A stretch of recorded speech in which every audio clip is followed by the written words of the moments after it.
स्त्री शिक्षणाचे आद्य समाज, आद्य प्रबोधक, आद्य जनक, मुलगी शिकली प्रगती झाली या पद्धतीचा आपण जर विचार केला तर स्त्रियांना शिक्षणामध्ये पुढे आणणारे, त्याच्यानंतर समाज प्रबोधनकार, महाराष्ट्रातले पहिले समाज प्रबोधनकार आणि मुलींच्या शिक्षणाचे महत्त्व ठासून सांगणारे आणि त्याबद्दल कार्य करणारे एक महत्त्वाचे असे समाजसुधारक जर विचारात घेतले तर ते आहेत महात्मा ज्योतिराव फुले. त्यांचा जीवनकाळ जो आहे तो 1827 ते 1890 असा आपल्याला बघायला मिळतो. बघा, भारतातील स्त्री शिक्षणाचे जनक, बघा त्यांना भारतातील स्त्री शिक्षणाचे जनक म्हणून ओळखलं जातं. महाराष्ट्रातले आद्य समाजसुधारक, महाराष्ट्रातले पहिले समाजसुधारक असं सुद्धा त्यांना आपण ओळखतो. त्याच्यानंतर त्यांच्या जीवनकार्याविषयी किंवा जन्माविषयी जर विचारात घेतलं तर त्यांचा जन्म कटगुण या गावामध्ये, जे सातारा जिल्ह्यामध्ये आहे, सातारा जिल्ह्यामध्ये खटाव तालुक्यातील कटगुण या ठिकाणी 1827 मध्ये झाला. त्या दिवशी ज्योतिबाची यात्रेचा दिवस होता आणि यात्रेचा दिवस असल्यामुळं त्यांचं नाव हे ज्योतिबा ठेवण्यात आलेलं आहे किंवा ज्योतिराव ठेवण्यात आलेलं आहे. त्यांच्या वडिलांचं नाव गोविंदराव आणि आईचं नाव चिमणाबाई असं होतं आणि त्यांचं मूळ आडनाव गोरे होतं, परंतु आजोबांचा फुलांचा व्यवसाय असल्यामुळं त्यांना फुले हे आडनाव प्राप्त झालं, मिळालं. व्यवसायानुसार मिळालेलं नाव आहे कोणतं? फुले. त्याच्यानंतर त्यांच्या शिक्षणाचा जर विचार केला तर शिक्षणामध्ये पहिली गोष्ट की त्यांना कोणत्या कोणत्या भाषा अवगत होत्या, तर त्यांना मराठी, कन्नड, इंग्रजी, उर्दू, तमिळ, गुजराती या भाषा अवगत होत्या. त्याच्यानंतर 1834 मध्ये ते मराठी शाळेत गेले. मराठी शाळेमध्ये शिक्षण पूर्ण झालं. 1840 मध्ये त्यांचा विवाह सावित्रीबाईंबरोबर झाला. सावित्रीबाईंबरोबर विवाह झाल्यानंतर त्याच्यानंतर काही विद्वान लोकांनी, जसे की आपल्याला गफ्फार बेग मुन्सी हे मुस्लिम विद्वान होते आणि लेजिट साहेब हे आपल्याला सरकारी खात्यातील काय होते, महत्त्वाचे विद्वान होते. बघा, हे दोन आपल्याला नावं लक्षात ठेवावी लागतील. गफ्फार बेग मुन्सिफ आणि लेजिट साहेब या दोघांच्या उपदेशाने गोविंदरावांनी 1841 मध्ये, गोविंदराव हे कोण होते तर महात्मा फुले यांचे काय होते, वडील होते. त्यांनी 14व्या वर्षी त्यांना स्कॉटिश मिशनरी इंग्रजी शाळेमध्ये इंग्रजी शिक्षणासाठी पाठवून दिलं. बघा, त्याच्यामध्ये ज्यावेळी ते स्कॉटिश मिशनरी शाळेमध्ये इंग्रजी शाळेमध्ये शिकायला गेले त्यावेळी त्यांचे बरेचसे मित्र बनले. त्याच्यामधले खूप महत्त्वाचे मित्र कोणते कोणते होते? सदाशिव बळवंत गोवंडे, मोरो विठ्ठल वाळवेकर, त्याच्यानंतर सखाराम यशवंत परांजपे, वासुदेव बाबाजी नवरंगे आणि उस्मान शेख असे मुस्लिम मित्रसुद्धा त्यांना मिळालेले होते. बघा, याच्यामधले जर सदाशिव गोवंडे जर विचारात घेतले, बघा हे महत्त्वाचं आहे, सदाशिव गोवंडे हे त्यांचे आयुष्यभराचे मित्र राहिले. आयुष्यभर त्यांच्याबरोबर काय करत राहिले, साथ देत राहिले. त्याच्यानंतर शिक्षण घेत असताना एक महत्त्वाचा मुद्दा होता, तो म्हणजेच काय तर थॉमस पेन यांचं राईट ऑफ द मेन या पुस्तकाचा खूप मोठा प्रभाव महात्मा फुले यांच्यावरती आपल्याला पाहायला मिळतो. त्याच्यानंतर शिवाजी महाराज आणि जॉर्ज वॉशिंग्टन यांच्या चरित्राचा अभ्यास सदाशिव गोवंडे आणि महात्मा फुले या दोघांनी मिळून केलेला पाहायला मिळतो, तुलनात्मक अभ्यास केलेला पाहायला मिळतो. त्याच्यानंतर कबीर यांच्या बीजक ग्रंथामध्ये असणारं विप्रमती नावाचं जे प्रकरण आहे, याचा प्रभाव महात्मा फुलेंवरती खूप मोठा होता आणि काही ठिकाणी त्यांनी स्वतःला कबीर साधूच्या पंथाचा असं सुद्धा म्हटलेलं पाहायला मिळतं. बघा, हे सुद्धा आपल्याला तितकंच महत्त्वाचं आपण म्हणू शकतो की कबीर साधूच्या पंथाचा असं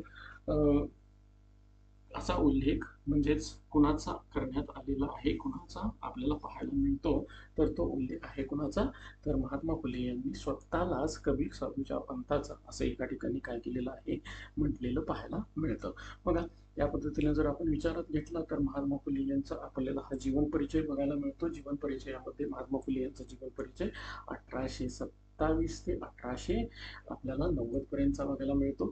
भारतातील स्त्री शिक्षणाचे जनक, महाराष्ट्रातील पहिले समाजसुधारक, आद्य समाजसुधारक म्हणून त्यांना ओळखलं जातं. त्यांचा जन्म हा कटगुणमध्ये 1827 मध्ये ज्योतिबा यात्रेच्या दिवशी झाला, म्हणून त्यांचं नाव ज्योतिराव असं ठेवण्यात आलं. त्यांच्या वडिलांचं नाव गोविंदराव आहे, आईचं नाव चिमणाबाई आहे. त्याच्यानंतर मूळ आडनाव गोरे होतं, परंतु आजोबांचा काय होता, फुलांचा व्यवसाय होता, म्हणून त्यांना फुले हे आडनाव प्राप्त झालं. शिक्षणाचा जर विचार केला तर त्यांना कोणत्या कोणत्या भाषा येत होत्या, मराठी, कन्नड, इंग्रजी, उर्दू, तमिळ, गुजराती ह्या भाषा त्यांना अवगत होत्या. 1834 मध्ये ते मराठी शाळेमध्ये गेले. 1840 मध्ये त्यांचा विवाह झाला. गफार बेग मुन्सी आणि लेजिट साहेब यांच्या उद्देशाने 14व्या वर्षी 1841 मध्ये स्कॉटिश मिशनरी शाळेमध्ये इंग्रजी शाळेमध्ये त्यांना काय करण्यात आलं, त्यांचा दाखला करण्यात आला. त्याच्यानंतर सदाशिव बळवंत गोवंडे, मोरो विठ्ठल वाळवेकर, सखाराम यशवंत परांजपे, वासुदेव बाबाजी नवरंगे, उस्मान शेख असे त्यांचे तिथं मित्र झाले. थॉमस पेन यांच्या राईट ऑफ द मेन याचा प्रभाव त्यांच्यावरती खूप होता. शिवाजी महाराज आणि जॉर्ज वॉशिंग्टन यांच्या चरित्राचा अभ्यास सदाशिवराव गोवंडे आणि महात्मा फुले यांनी एकत्र केलेला पाहायला मिळतो. कबीर संत कबीर यांचं बीजक ग्रंथ होता, त्याच्यामध्ये विपर्मती या प्रकरणाचा त्यांच्यावरती प्रभाव होता. आणि एका ठिकाणी तर त्यांनी स्वतःला कबीर साधूच्या पंथाचा असा उल्लेख केलेला बघायला मिळतो. याच्यानंतर आपण विचारात घेणार आहोत महात्मा फुले यांच्या स्त्री शिक्षणाचं कार्य काय होतं. तर स्त्री शिक्षणाचं अगोदरच आपण सांगितलेलं आहे की भारतातील स्त्री शिक्षणाचे जनक म्हणून कोणाला ओळखलं जातं, तर ज्योतिराव फुले यांना ओळखलं जातं. स्त्रियांना शिक्षण दिलं पाहिजे. स्त्रियांचं लोभी आणि काही एक महत्त्वाच्या गोष्टीसाठी लोभी पुरुषांनी काय केलेलं होतं, स्त्रियांना पुढे येण्यापासून रोखण्यासाठी काय केलेलं होतं, त्यांचं शिक्षण बंद केलेलं होतं. आणि ते शिक्षण सुरू करण्याचा अट्टहास कुणी केलेला होता, तर महात्मा फुले यांनी केलेला पाहायला मिळतो. मग महात्मा फुले यांनी स्त्री शिक्षणामध्ये काय भरारी घेतली, तर ती शिक्षणाचे कार्य आपण याच्यामध्ये पाहणार आहोत. तर स्त्री शिक्षणाचा जर विचार केला तर महात्मा फुले यांनी स्त्रियांनी शिकलं पाहिजे असं म्हटलं आणि त्यानुसार त्याच्यासाठी बरंचसं कार्य केलं. आणि त्याच्यामध्ये पहिलं कार्य म्हणजेच काय, ऑगस्ट 1848 मध्ये पुणे बुधवार पेठेमध्ये तात्यासाहेब भिडे यांच्या वाड्यामध्ये पहिली शाळा काढली. परंतु पालकांचा अत्यल्प प्रतिसादामुळे ही शाळा काय झाली, बंद झाली. त्याच्यानंतर सध्या शाळा काढण्यामध्ये महत्वाचे जे वाटेकरी होते किंवा महत्वाच्या लोकांनी मदत केली ते म्हणजेच कोण होते, सदाशिव गोविंद हाटे, सखाराम यशवंत परांजपे, जगन्नाथ सदाशिव हट्टे, अण्णासाहेब चिपळूणकर, सदाशिव गोवंडे, बापूसाहेब मांडे, मोरो वाळवेकर यांनी त्यांना काय केलेली होती, मदत केली होती. त्याच्यानंतर बघा एक महत्वाचं घटना घडली की त्यांनी जे शिक्षणाचं कार्य चालू केलं होतं, स्त्री शिक्षणाचं कार्य चालू केलं होतं, हे स्त्री शिक्षणाचं कार्य बरेच ब्राह्मण लोकांना आवडलं नाही. त्यांनी त्याचा विरोध केला, परंतु त्यांना विरोध केल्यानंतर ते आपल्याला ऐकत नाहीत हे ओळखल्यानंतर त्यांनी त्यांची तक्रार गोविंदरावांकडे केली. आणि गोविंदरावांकडे ज्यावेळी तक्रार केली त्यावेळी गोविंदराव आणि ज्योतिराव फुले यांच्यामध्ये काय झाला, भांडणाचा तडका उडाला. आता हा भांडणाचा तडका ज्यावेळी उडाला त्यावेळी मात्र ज्योतिराव फुले यांनी खूप मोठा निर्णय घेतला आणि त्यांनी गृहत्याग केला. आणि गृहत्याग करून गंजपेठेमध्ये म्हणजेच आधुनिक फुले पेठेमध्ये घर क्रमांक 572 मध्ये ते राहायला गेले.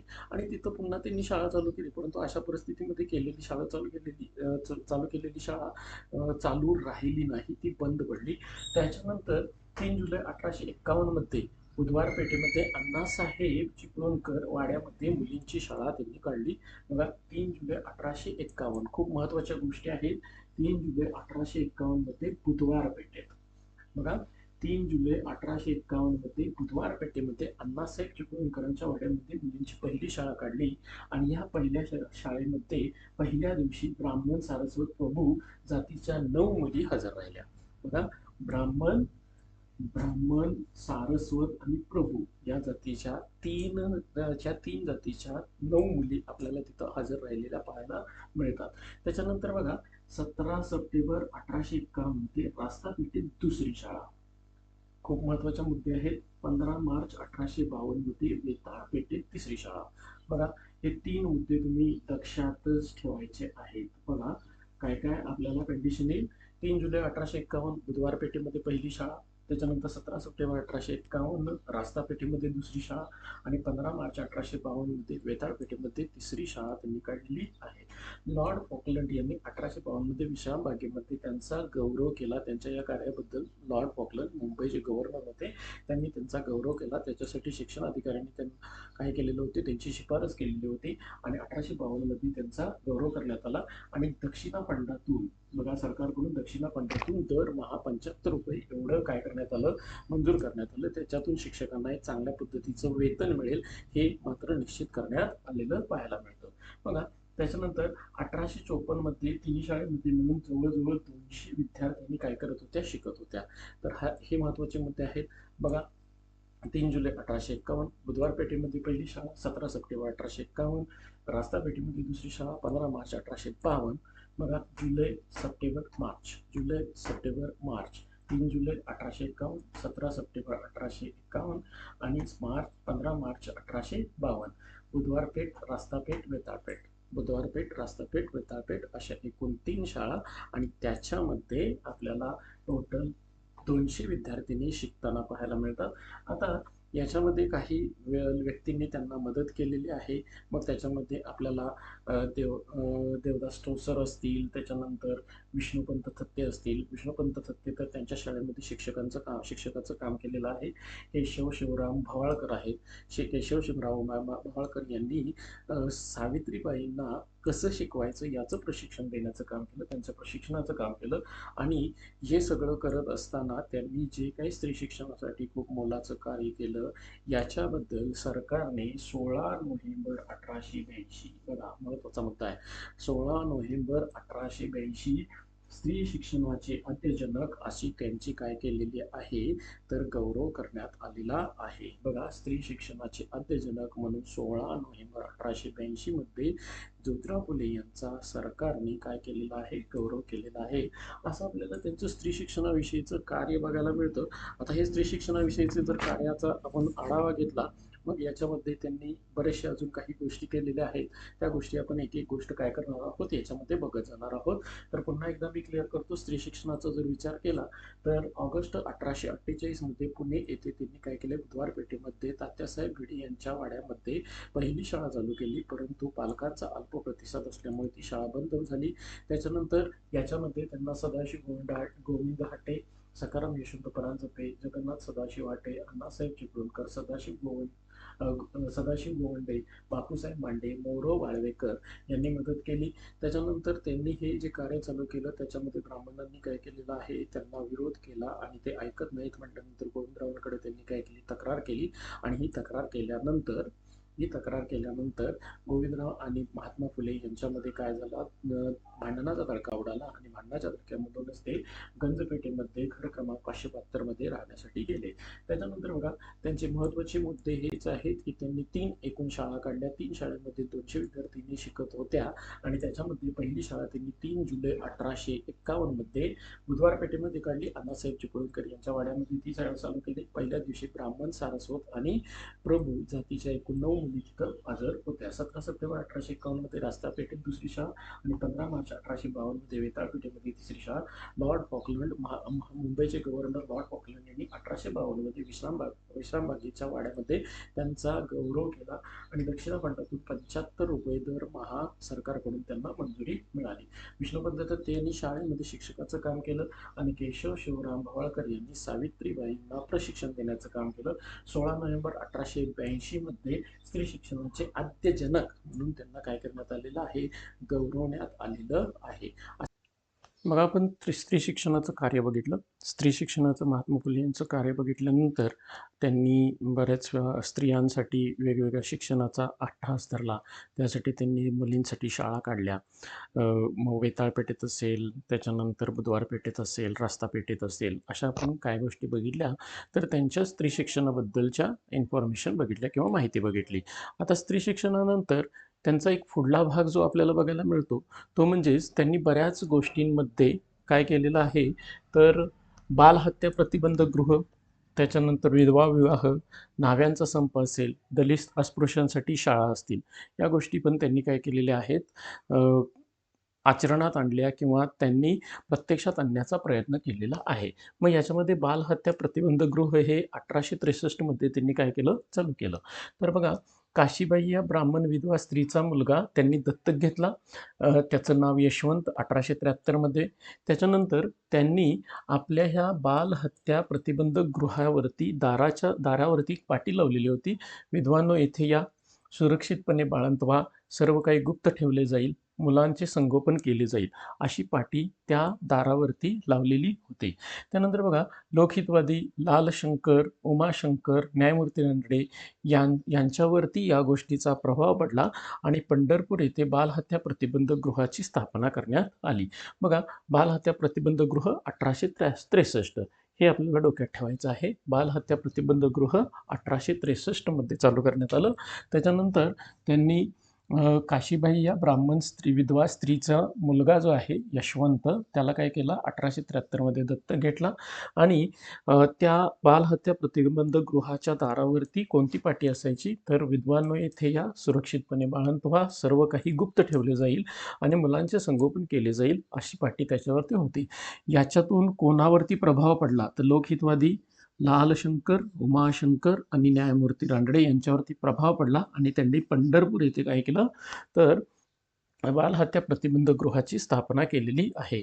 विधवा विवाहाचा जर विचार केला तर 18 मार्च 1864 पुणे येथे गोखले बागेत गोखले यांच्या बागेमध्ये शेनवी जातीचा 18 वर्षीय विधवेचा त्याच जातीतील विधुराबरोबर त्यांनी पुनर्विवाह केलेला पाहायला मिळतो. आणि या गोष्टीसाठी विष्णुशास्त्री पंडित हे खूप प्रभावित झालेले होते आणि प्रभावित होऊन त्यांनी सरकारी नोकरी सोडून विधवा विवाहाला प्रोत्साहन दिलेलं पाहायला मिळतं. त्याच्यानंतर आपण जर पुढला भाग बघितला तर न्हाव्यांचा संप. ज्यावेळी म्हणजेच केशवपनाची पद्धत होती आणि केशवपनाच्या पद्धतीमध्ये त्या विधवा स्त्रीचं खूप हाल व्हायचं आणि त्या हाल अपेष्टा न व्हाव्यात याच्यासाठी सावित्रीबाई फुले आणि ज्योतिराव फुले यांनी खूप मोठे काय केलेले आहेत, म्हणजेच विरोध दर्शवलेले आहेत आणि त्याच्यासाठी त्यांनी न्हाव्यांचा एक दिवसाचा संप 1865 केलेला पाहायला मिळतो. विधवा स्त्रियांच्या केशवपनापासून त्यांना परावृत्त केलं आणि तळेगाव धमढेरे येथे त्यांनी तो संप केलेला पाहायला मिळतो. महत्त्वाचा मुद्दा राहील हा, तळेगाव धमढेरे येथे काय केलेला आहे, त्यांनी एक दिवसाचा संप केलेला पाहायला मिळतो. त्यांनी बहुपत्नीत्व, बालविवाह, जरटविवाह, केशवपन, व्याघामुरळी या ज्या काही प्रथा होत्या, या जुन्या काळच्या ज्या प्रथा होत्या त्यांना काय केलेलं आहे, त्यांनी विरोध केलेला बघायला मिळतो. त्यानंतर दलित अस्पृश्यांसाठी शाळा 1851 दलित अस्पृश्यांसाठी पहिली शाळा काढण्यात आली. ती म्हणजेच कुठं आहे, पुण्यामध्ये नानापेठेमध्ये पहिली शाळा काढली. त्याच्यानंतर बघा 1852 वेताळपेठेमध्ये सदाशिवराव गोवंडे यांच्या वाड्यावरती दुसरी शाळा काढलेली बघायला मिळते आणि ह्या शाळेला हळूहळू विद्यार्थी संख्या वाढत गेली आणि दक्षिणाफंडातून 25 रुपये दरमहा त्यांना भेटत होते. मुक्ता साळवे ही पहिली विद्यार्थिनी होती. बघा, मुक्ता साळवे ही पहिली विद्यार्थिनी या शाळेमधली होती. त्याच्यानंतर तुम्ही जर याच्यामध्ये बघितलं तर विष्णू मोरेश्वर, रामचंद्र मोरेश्वर, राघो सखाराम, धुराजी चांबार, केसो त्र्यंबक, विठोबा बापूजी, त्याच्यानंतर विनायक गुणेश, धोंडो सदाशिव, ज्ञानू शिवाजी, गणू शिवाजी हे या दलित शाळांमध्ये शिक्षक म्हणून काम करत होते. आता त्याच्यानंतर 1868 त्यांनी पहिलं म्हणजेच काय, आपल्या घरातील हौद विहिरी ही दलितांसाठी, अस्पृश्यांसाठी खुला केलं आणि त्याच वर्षी त्यांनी दलितांसाठी वाचनालय सुद्धा सुरू केलेलं आहे. 1848 बुधवार पेठेत मराठा जातीच्या मुलांसाठी शाळा काढली. बघा, ही पण एक महत्त्वाची गोष्ट येते. 1848 बुधवार पेठेमध्ये मराठी जातीच्या मुलांसाठी त्यांनी स्वतंत्र शाळा काढलेली पाहायला मिळते. 1855 सावित्रीबाई फुले आणि ज्योतिरावांनी रात्रीच्या वेळेमध्ये प्रौढ लोकांना शिक्षण देण्यासाठी प्रौढ शिक्षण हा उपक्रम चालू केला आणि त्यानुसार रात्रशाळा भरवण्यास सुरुवात केली 1855 आणि 24 सप्टेंबर 1873 सत्यशोधक समाजाची त्यांनी स्थापना केलेली बघायला मिळते. बघा, या पण गोष्टी आहेत आणि याच्यानंतर महात्मा फुले एक कॉन्ट्रॅक्टर म्हणून पण काम केलेलं आहे. हंटर कमिशन पुढे निवेदन दिलेलं आहे. त्याच्यानंतर शेतकरी चळवळीमध्ये सुद्धा त्यांनी काय केलेलं आहे, सहभाग घेतलेला आहे. तर तो आपल्याला आता बघायचा आहे. तर पहिली गोष्ट आपल्याला काय मिळालं, तर बालहत्या प्रतिबंधक 1863, विधवा विवाह 8 मार्च 1864 मध्ये गोखलेंच्या बागेमध्ये शेनवी जातीच्या विधवेचा विवाह केलेला पाहायला मिळतो. न्हाव्यांचा संप 1865 मध्ये विधवा स्त्रियांच्या केशवपणापासून परावृत्त करण्यासाठी ढमढेरे येथे तळेगाव ढमढेरे येथे त्यांनी हा न्हाव्यांचा संप घडवून आणला. दलितांसाठी शाळा 1851 मध्ये पहिली शाळा त्यांनी नानापेठेमध्ये काढली. 1852 मध्ये वेथाळपेठेमध्ये दुसरी शाळा काढलेली आहे. दक्षिणाफंडातून त्यांना 25 रुपये मिळायचे. मुक्ता साळवी ही पहिली विद्यार्थिनी होते. विष्णू मोरेश्वर, रामचंद्र मोरेश्वर, राधो सखाराम, धुराजी चांभार, केशव त्र्यंबक, विठो बापूजी, विनायक गुणेश, धोंडो सदाशिव, गणू शिवाजी हे तिथं शिक्षक म्हणून काम करत होते. 1868 मध्ये हा रिकामा केला, वाचनालय सुरू केलं. 1848 मध्ये बुधवार पेठेमध्ये मराठी जातीच्या मुलांसाठी शाळा काढली. 1855 मध्ये प्रौढ शिक्षण रात्रशाळा चालू केली आणि 24 सप्टेंबर 1873 मध्ये सत्यशोधक समाजाची स्थापना केली. याच्यानंतर महात्मा फुले एक कॉन्ट्रॅक्टर म्हणून कसे काम करत होते ते आपल्याला पाहायचं आहे. महात्मा फुले एक कॉन्ट्रॅक्टर म्हणून पुढे आले. महात्मा फुले यांनी बघा खडकवासला तलावासाठी दगड पुरवण्याचं काम केलं. येरवडा पुलासाठी त्यांनी चुना पुरवण्याचं काम केलेलं आहे. आणि यावेळी त्यांचं ज्यावेळी खडकवासला तलावाला दगड पुरवण्याचं काम करत होते त्यावेळी त्यांचं कामगारांशी काय आला संबंध आला आणि कामगारांचे हाल काय आहेत ते त्यांना कळाले.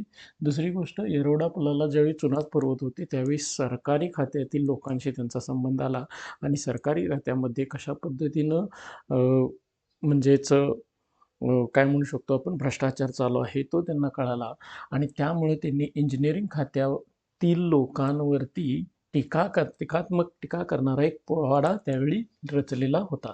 असं महात्मा फुले एक कॉन्ट्रॅक्टर म्हणून काम करताना बघायला मिळाले. ब्रिटिश सरकारांच्या धोरणांचा त्यांनी पूर्णपणे तिरस्कार केलेला होता. ब्रिटिश सरकारची धोरणच अशी होती की त्याच्यामध्ये अस्पृश्य किंवा दलित लोक असतील, कनिष्ठ वर्गीय लोक असतील त्यांचा पूर्णपणे शोषण होत होतं आणि म्हणून त्यांनी कनिष्ठ तरुणांना एकत्र करून सत्ता उलटून टाकण्याचा प्रयत्न सुद्धा केला. परंतु हे सत्ता उलटून टाकत असताना एक प्रॉब्लेम आला. तो म्हणजेच काय, त्यांना असं दिसून आलं की ब्रिटिश सरकारची सत्ता उलटून टाकणं हे नंतरचं काम आहे. त्याच्या अगोदर आपल्याच देशामध्ये असणारे उच्चवर्णीय लोकांचं जे शोषण आहे, जाच आहे, तो जास्त आहे आणि तो कमी केला पाहिजे. आणि तो कमी करण्यासाठी त्यांनी समाजकार्यामध्ये काय केलेलं आहे, सुरुवात केली आणि हे ब्रिटिश सरकार उलटून टाकण्याचं जरासं आपलं काय केलं त्यांनी बाजूला ठेवलं. कारण का, पहिल्यांदा आपल्याच विहिरीतला गाळ काढला पाहिजे तर मग दुसऱ्याच्या विहिरीकडं आपण ढुंकून बघू शकतो. आपल्याच घरामध्ये जर घाण असेल तर बाहेरची घाण काढण्यात अर्थच नाही आहे. पहिल्यांदा आपल्या घरातील घाण आपण काय केली पाहिजे, स्वच्छ केली पाहिजे. म्हणून त्यांनी समाजकार्याला सुरुवात केली आणि इंग्रजांचे राज्य गेले तर पुन्हा पेशवा येईल या विचारातून 1857चा उठाव जो फसला याचा त्यांनी आनंद उत्सव साजरा केलेला पाहायला मिळतो. कारण का, जर पुन्हा पेशवा आली तर उच्चवर्णीय लोक पुन्हा हाच जाच करतील असं त्यांचं मत होतं आणि म्हणून 1857चा उठाव फसल्यानंतर त्यांनी त्याचा आनंद उत्सव साजरा केलेला आहे. त्याच्यानंतर बघा, हंटर आयोगाला निवेदन दिलेलं आहे. तर 3 फेब्रुवारी 1882 मध्ये लॉर्ड रिपन यांनी एक आयोग स्थापन केला आणि तो आयोग त्या आयोगाला ऑक्टोबर 1882 मध्ये निवेदन देण्याचं काम केलं. त्या निवेदनामध्ये त्यांनी बऱ्याचशा गोष्टी मांडल्या आणि त्या निवेदनामध्ये मांडलेल्या गोष्टी कोणत्या आहेत तर प्राथमिक शिक्षण सर्वांसाठी सक्तीचं करा, प्राथमिक शाळांची संख्या वाढ करा, प्राथमिक शिक्षणावरती सरकारनं खर्च वाढ करावा आणि त्यांना अनुदान पण द्यावं.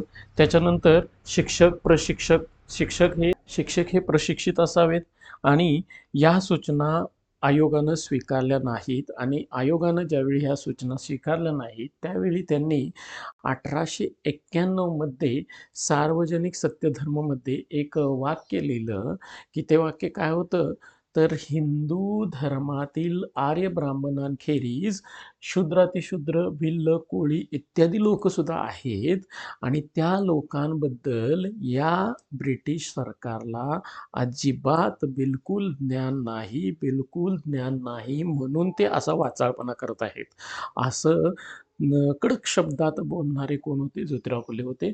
शिक्षणाचा विचार जर केला तर शिक्षण विचारामध्ये त्यांनी सर्वांसाठी शिक्षण खूप महत्त्वाचं आहे हेच मांडण्याचं काम केलं आणि त्यांनी मॅकॉले पद्धतीचा विरोध केला. आता मॅकॉले पद्धतीनं मुठभर लोकांना शिक्षण मिळणार होतं, तर मुठभर लोकांना शिक्षण देऊन सर्वसामान्यांच्या जीवनामध्येच काहीच फरक पडणार नाही असं मत कुणाचं होतं? ज्योतिराव फुले यांचं होतं. म्हणून शिक्षण सर्वांसाठी सार्वजनिक असावं किंवा सार्वत्रिक असावं आणि सर्वांसाठी ते सक्तीचं करावं असा शिक्षण विचार मांडणारे कोण होते? ज्योतिराव फुले होते.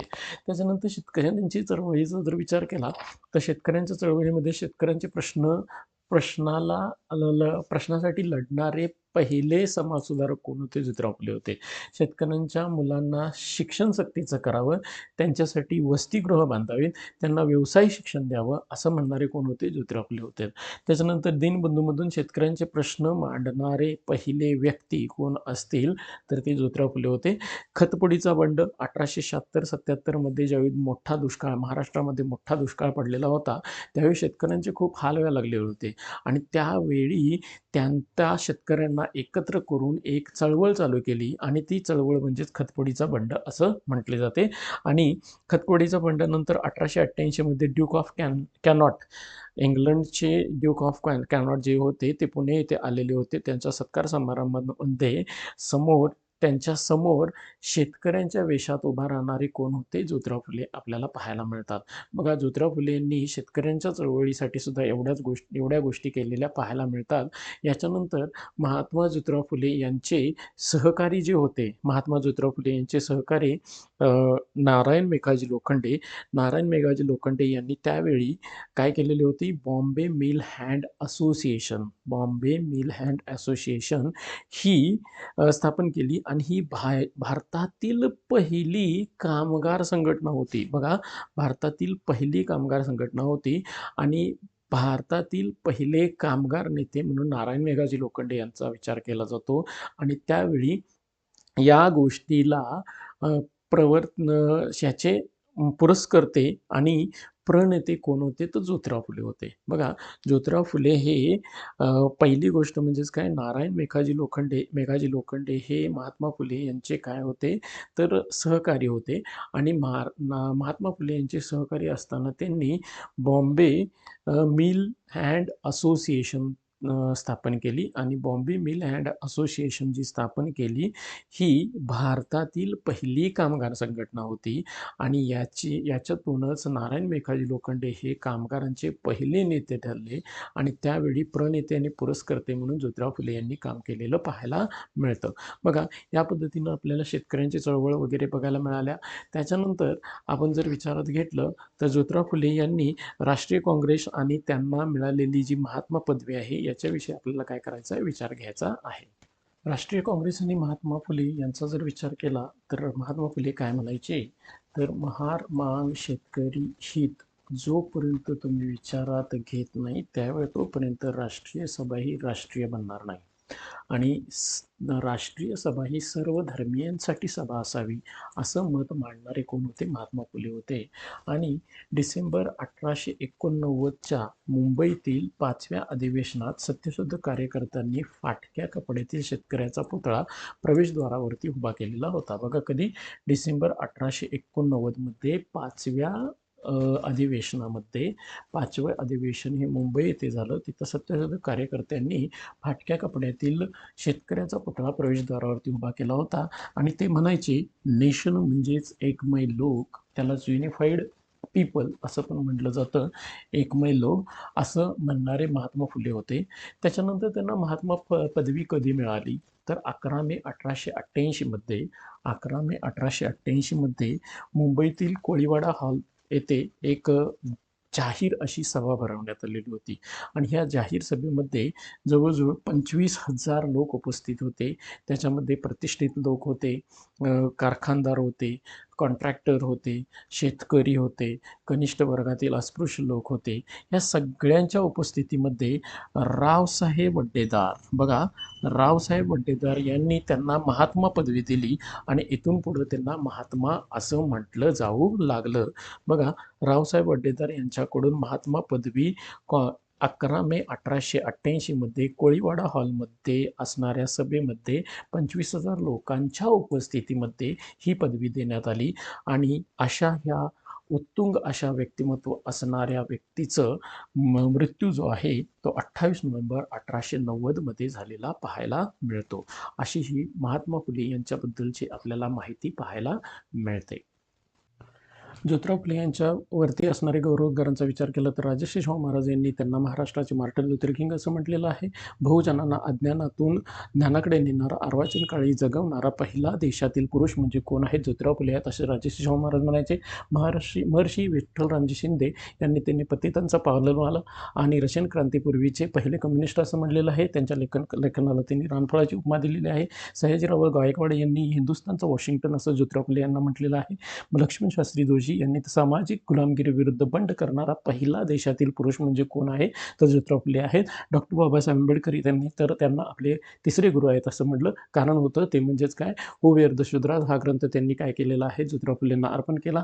आणि अस्पृश्यांच्या विरुद्ध अन्यायाविरुद्ध आवाज उठवणारे कोण होते? ज्योतिराव फुले होते. म्हणून त्यांना माझे तिसरे गुरु असं त्यांनी संबोधलंय. पंढरीनाथ पाटील यांनी महाराष्ट्रातील पहिला सोशलिस्ट असं त्यांना म्हटलंय. माधवराव वागल यांनी त्यांना कार्ल मार्क्स म्हटलंय. तर महात्मा गांधी म्हणत होते की ते खरे महात्मा आहेत. 1932ला सर्वजण मला महात्मा म्हणत होते, परंतु माझ्या अगोदर खरे महात्मा कोण असतील तर ज्योतिराव फुले आहेत. असे आपल्याला वेगवेगळे गौरव उद्गार कोणाविषयी बघायला मिळतात? ज्योतिराव फुले यांच्याविषयी बघायला मिळतात. ज्योतिराव फुले यांच्या पुस्तकांविषयी बोलायचं म्हटलं तर ज्योतिराव फुले यांची पुस्तक हिंदू धर्माच्या चौकटीत सापडलेल्या सामाजिक मानसिकतेची गुलामी आणि दैन्य अवस्था यांच्यावरती त्यांनी ब्राह्मणांचे कसब असेल, गुलामगिरी असेल, इशारा असेल यासारखी पुस्तकं लिहिलेली आहेत. त्याच्यामध्ये त्यांचे काही पुस्तकांचा जर विचार केला तर ब्राह्मणांच्या कसबाचा विचार केला तर त्यांनी हे याच्या अर्पण पत्रिकेमध्ये असं लिहिले, महाराष्ट्र देशातील कुणबी, माळी, महार, माग यास परमप्रीतीने नजर केलेले हे पुस्तक आहे. गुलामगिरीच्या अर्पण पत्रिकेमध्ये गुलामांना दास्यातून मुक्त करणाऱ्या युनायटेड स्टेटमधील सदाचारी लोकांना हे मी अर्पण करत आहे असं लिहिलेलं आहे. शेतकऱ्यांचा असोड जर विचारात घेतला तर शूद्र शेतकऱ्यांचा बचाव, श्रमिकांच्या आर्थिक अवनतीची चित्रण, समाजवादामुळे ग्रामोद्योग, कुटीरोद्योग इत्यादी कसे बंद पडलेले आहेत याचं विवरण केलेलं आहे. आणि आधुनिक तंत्रज्ञानाचा वापर शेती आणि ग्रामोद्योगामध्ये कसा करता येईल याचं सुद्धा सविस्तर माहिती शेतकऱ्यांच्या हॉस्टेलमध्ये दिलेली आहे. इशारा हे पुस्तक त्यांनी 30 वर्षांपेक्षा हल्ली शेतकऱ्यांची स्थिती चांगली आहे असं न्यायमूर्ती रानडे यांचं मत होतं. त्यांचं खंडन करण्यासाठी लिहिलेलं पुस्तक आहे. सार्वजनिक सत्यधर्मामध्ये